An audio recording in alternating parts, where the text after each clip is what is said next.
സങ്കടം വന്നു, മരിക്കാൻ വരെ തോന്നി. അപ്പൊ ഞാനിങ്ങനെ ആലോചിച്ചു, ഇനി ഞാൻ മരിക്കൂല,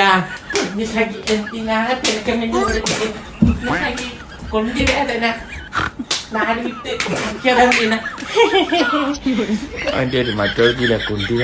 ജാസിനെ ഞങ്ങൾ സപ്പോർട്ട് ചെയ്തേയില്ല. ജാസി വന്നതിന് ശേഷം ഞങ്ങൾക്ക് കുറെ ബുദ്ധിമുട്ട് കമ്മ്യൂണിറ്റീസിനോടായിട്ടുണ്ട്. അയാൾ എന്തോ പാവം ആയിരിക്കും, എന്ത് വേണമെങ്കിലും ആയിക്കോട്ടെ, പക്ഷെ അയാൾക്ക് വരുന്ന നെഗറ്റീവ് കൂടെ ഞങ്ങളെ ബാധിക്കുന്ന കാര്യമാണ്. Hello, welcome back to another video. Is me Anwar Shah. അപ്പോൾ നമ്മുടെ പുതിയൊരു വീഡിയോയിലേക്ക് എല്ലാവർക്കും സ്വാഗതം.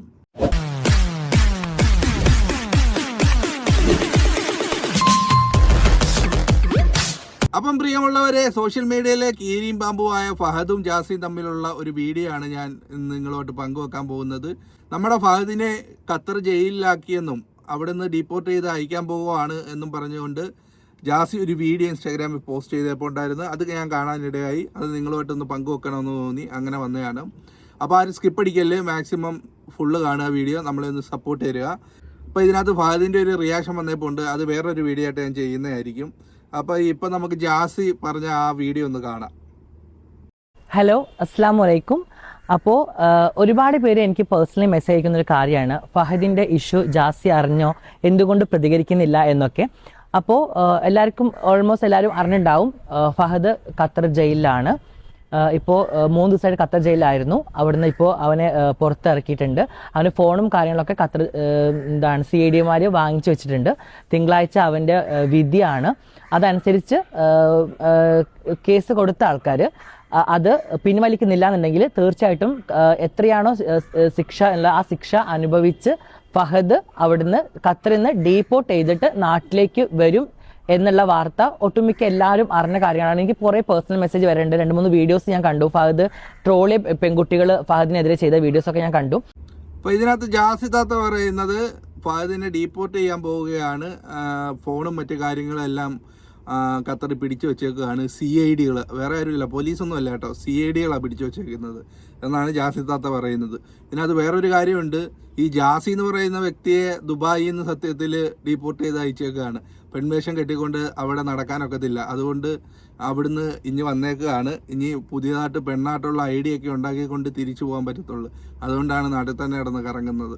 ബാക്കിയാണ് സത്യം പറഞ്ഞാൽ എനിക്ക് ഒരു ആളെ മോശം അവസ്ഥയിൽ അദ്ദേഹത്തിൻ്റെ ആ മോശം അവസ്ഥ വെച്ചിട്ട് സന്തോഷിക്കാൻ മാത്രം ഫഹദിൻ്റെ പോലെ മനസാക്ഷി ഇല്ലാത്ത ആളോ അല്ലെങ്കിൽ പച്ചമാംസം കഴിക്കുന്ന ആളോ അല്ല ഞാൻ. അത് ഒരു കാര്യം. രണ്ടാമത്തെ കാര്യം, കർമ്മ എന്ന് പറഞ്ഞ സംഭവമുണ്ട് ഫഹദെ. ഒരുപാട് പെൺകുട്ടികളെ പ്രാർത്ഥനയുണ്ട്, ഒരുപാട് ഉമ്മമാരെ പ്രാർത്ഥന. ഇവൻ എൻ്റെ ഉമ്മ അടക്കം പ്രാർത്ഥിച്ചിട്ടുണ്ടാവുമായിരിക്കാം. കാരണം എൻ്റെ ഉമ്മ എന്നോട് പറയുന്നുണ്ട്, ജാസി എന്താണ് ആ ഫഹദ് ഇങ്ങനെയൊക്കെ നിന്നെക്കുറിച്ച് പറയുമ്പോൾ കേൾക്കുമ്പോൾ മനസ്സിനൊരു വിഷമം വരുന്നുണ്ടെന്ന്. അങ്ങനെ എത്ര ഉമ്മമാരെ പ്രാർത്ഥനകളും കണ്ണീരും ഉണ്ടാവും. ഇത് കർമ്മയാണ് ഫഹദെ. അതെ, സത്യം ഒരിക്കലും ഒരാൾക്ക് മൂടി വെക്കാൻ പറ്റൂല. ധർമ്മം ജയിക്കുള്ളൂ, അധർമ്മം ഒരിക്കലും എവിടെയും ജയിച്ച ചരിത്രം. അവിടെയാണ് കാര്യം കിടക്കുന്നത്, ഒരു ഉമ്മാമാരുടെ കണ്ണീര്. അപ്പോൾ അത് കർമ്മയാണെന്നാണ് പറയുന്നത്. അപ്പം നിങ്ങളോട് ഞാനൊരു ചോദ്യം ചോദിക്കട്ടെ, ഈ ആശയുടെ ഉമ്മ സോഷ്യൽ മീഡിയ വന്നിട്ട് ഏത് രീതിയിലാണ് അവർ നെഞ്ചു പൊട്ടിക്കരഞ്ഞത്? അവരെ ആ ഒരു വീഡിയോ കണ്ട ഏതൊരു ആൾക്കാണ് സഹിക്കുന്നത്? എത്രയോ പ്രതീക്ഷയോടുകൂടി വളർത്തിക്കൊണ്ട് വന്ന ഒരു മകൻ, ആ മകന് ഒരു കല്യാണം കഴിച്ച ഒരു കുട്ടിയൊക്കെ ആയി അവരെ ഒന്ന് ലാളിക്കുകയൊക്കെ എടുക്കണമെന്നുള്ളത് ഏതൊരു മാതാപിതാക്കളുടെ ആഗ്രഹമാണ്. അങ്ങനെയുള്ള ഒരു മാതാവിൻ്റെ മോനെ ജാസി എന്ന് പറഞ്ഞ് പെൺവേഷം കെട്ടി പിടിച്ച് വെച്ചിരിക്കുന്ന നിനക്ക് അതിനെക്കുറിച്ച് പറയാൻ എന്ത് അവകാശമാണുള്ളത്? അപ്പോൾ ജാസിയെ സംബന്ധിച്ചിടത്തോളം ഈ പറയുന്ന ഉമ്മാമാരുടെ കണ്ണീരിനെ കുറിച്ചൊന്നും വേദാന്തം പറയാൻ ഒരവകാശമില്ല.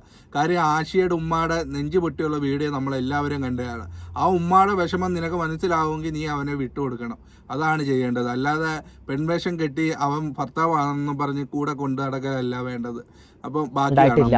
ഇന്നലെ ഫഹദ് ടിക്ടോക്കിൽ ലൈവിൽ വന്നിട്ട് കരഞ്ഞ്, വേറെ ഫ്രണ്ടിന്റെ ഫോണിൽ നിന്ന് വന്നിട്ട് കരഞ്ഞ് എല്ലാവരോടും മാപ്പ് പറയുന്നത് കേട്ടപ്പോൾ പേഴ്സണലി എനിക്ക് കേട്ടപ്പോൾ വിഷമമായി. പക്ഷെ ഇത് നീ വരുത്തി വെച്ച വിനയാണ്. അതിനുള്ള ശിക്ഷ അല്ലെങ്കിൽ അതിനുള്ള കൂലി നീ വാങ്ങിച്ചേ പറ്റുള്ളൂ. ഒന്നും അറിയാത്ത പാവം ആഷിയുടെ ഉമ്മാനെ ഓരോന്ന് പറഞ്ഞ് കുത്തിവെച്ച് ആ ഉമ്മാനെ പബ്ലിക് മീഡിയയുടെ മുമ്പിൽ കൊണ്ടുവന്ന് എൻ്റെ മുഖത്ത് കരിവാരി തേക്കുമ്പോൾ നീ മറന്ന കാര്യം എന്താ അറിയോ? സത്യമാണ് വിജയിക്കുള്ളൂ, ധർമ്മം വിജയിച്ച ചരിത്ര ലോകത്തുണ്ടായിട്ടുള്ളൂ. പക്ഷേ എനിക്ക് വേണമെങ്കിൽ ഫഹദിനെ സന്തോഷമായിട്ട് പല വീഡിയോസും ചെയ്യാം, എനിക്ക് വേണമെങ്കിൽ പടക്കം പൊട്ടിച്ച് വീഡിയോ ചെയ്യാം. പക്ഷെ അത്രയും വീഡിയോ ചെയ്യാൻ ജാസി ഫഹദിനെ പോലെ മനസാക്ഷി ഇല്ലാത്ത ഒരാളല്ല എന്ന് മാത്രം ഞാൻ പറയുന്നുള്ളൂ.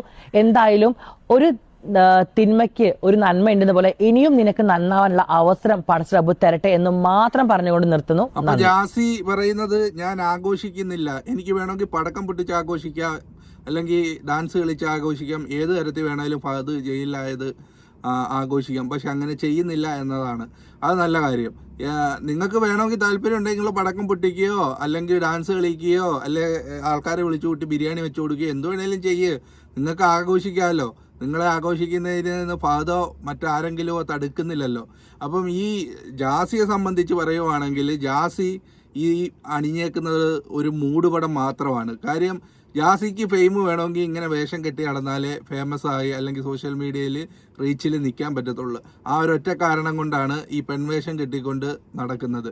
ഒരു ചെറുക്കൻ്റെ ഭാവിയും കൂടെ നശിപ്പിക്കുകയാണ്. അവൻ്റെ കുടുംബത്തിൻ്റെ കണ്ണീരും വിഷമവും കാണാതെ യവൻ വന്നിട്ട് എന്തൊക്കെ തത്വം പറഞ്ഞാലും ആരും അംഗീകരിക്കാൻ പോകുന്നില്ല. പിന്നെ ഇതിനകത്ത് ഞാൻ വേറൊരു വീഡിയോയും കൂടെ വെച്ചേക്കാം. അതായത് ട്രാൻസ് കമ്മ്യൂണിറ്റിപ്പെട്ട, ഞാൻ അവർക്കെതിരൊന്നുമല്ല, ട്രാൻസ് കമ്മ്യൂണിറ്റിയിൽപ്പെട്ട 2 പേര് ഒരു സോഷ്യൽ മീഡിയയിൽ ഒരു ഇൻ്റർവ്യൂ കൊടുത്തിട്ടുണ്ടായിരുന്നു.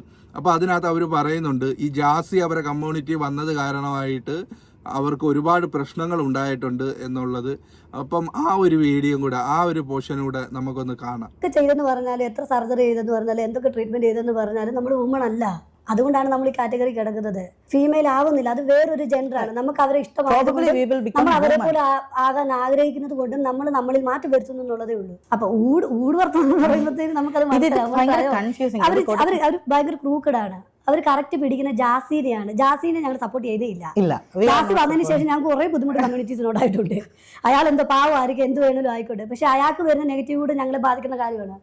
അയാൾ വന്നതിന് ശേഷമാണ് ഇപ്പൊ പുള്ളിക്കാരി വന്നിട്ട്. പ്രിയമുള്ളവർ, നിങ്ങൾ കേട്ടല്ലോ, ഇതുപോലെ ഈ ജാസി വന്ന് അവരുടെ കമ്മ്യൂണിറ്റി തന്നെ ഒരുപാട് കുത്തിത്തിരിപ്പും ബഹളവും പ്രശ്നങ്ങളും ഒക്കെ ഉണ്ടാക്കിയിട്ടുണ്ട്. അതായത് ഈ ട്രാൻസ് കമ്മ്യൂണിറ്റിക്ക് തന്നെ അപമാനം എന്ന രീതിയിലാണ് ഇവൻ്റെ ഓരോ ചെയ്തികളും.